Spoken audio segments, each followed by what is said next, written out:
Paul le dit littéralement en disant, priez sans cesse. Comment est-ce qu'on n'est pas passionné des choses? C'est en étant passionné de Christ. Passionné par quoi? Par le moyen de la prière. Tu es toujours en prière. En Luc 21, je crois, verset 36, Jésus dit ceci. Veillez donc et priez en tout temps. Cultivez la prière sans cesse. Quand tu dors, prie. Dans ton sommeil, prie. Quand les cauchemars arrivent, prie. Tu te réveilles le matin, prie. Avant de prendre ton petit déjeuner, prie. Au milieu du petit déjeuner, prie. À la fin du petit déjeuner, prie. Avec tes enfants, prie. Lève-toi, prie. Dans ta voiture, prie. Quand tu n'as pas envie de prier, prie. Quand tu as envie de prier, prie. Prie, prie. Alléluia, prie. En tout temps. On dit, veillez, priez en tout temps. Saison de pluie, tu pries. Saison sèche, tu pries. Il prie seulement, prie. La prière crée une atmosphère. Quand vous êtes sur un territoire, vous priez. Il n'y a plus de malédiction qui tient. La malédiction est suspendue. Parce que la prière est une zone que Dieu sécurise. Votre vie doit être une vie de prière. Jésus a dit, ma maison sera appelée une maison de prière.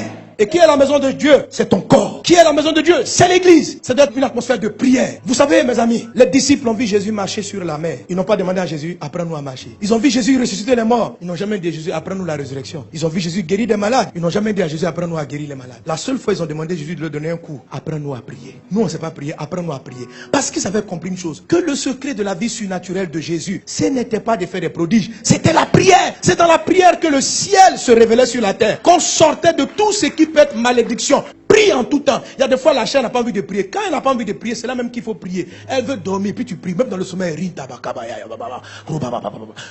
tu pries. Tu te réveilles, tu es en forme, tu pries. Tu as sommeil, tu pries. Prie. Prie. Ne justifie rien. Les disciples disent on a sommeil. Jésus dit je m'en fous. Priez. On dit mais nous on a sommeil. Laisse-nous dormir 30 minutes. On ne dort pas. Priez. Il dit mais comment on va faire? Il dit la chair est faible, l'esprit est disposé. Donc priez. Priez en langue. Priez en esprit. Prie. Dis à ton voisin prie. Tous les hommes spirituels, tous les gens de victoire prient. Et c'est la prière qui prend le temps, qui amène tous ceux qui sont dans votre entourage à être sous bénédiction. C'est comme ça que vous faites transiter la bénédiction qui est en eux. Quand vous priez, les gens qui travaillent avec vous, votre mari, si tu pries, la malédiction ne peut pas le toucher. Quelles que soient les réclamations de ses parents, toi ta maison est devenue une maison de prière. Lui il a un problème dans sa vie. Ton chauffeur, tu pries dans les voitures que tu achètes. Tu pries dans ton magasin. C'est la chair qui va te dire, il ne faut pas prier, que les gens vont te prendre pour un fou. Quelle affaire de fou. Prie, sois fou même, prie. Ta nouvelle boutique tu ouvres, tu dis les gars on commence par la prière.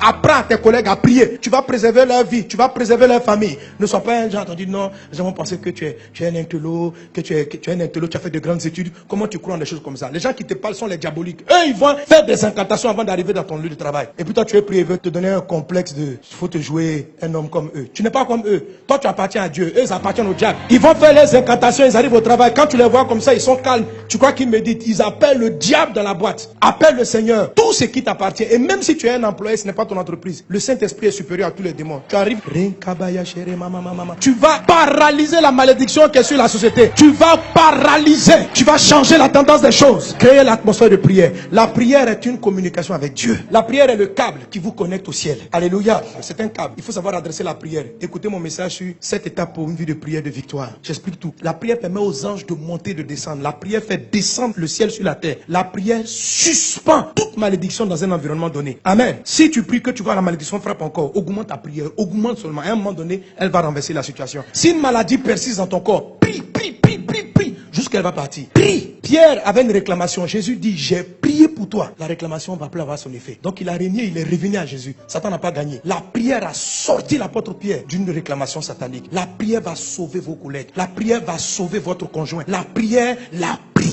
C'est pourquoi le pire ennemi de la chair dans ta vie, c'est ta vie de prière. La chair n'aime pas la prière. Quand tu vas prier, elle va te combattre. Mais il faut prier. Il faut remplacer toutes tes passions par des heures de prière. Amen. Alléluia. Que Dieu vous bénisse abondamment. Que sa grâce soit avec toi.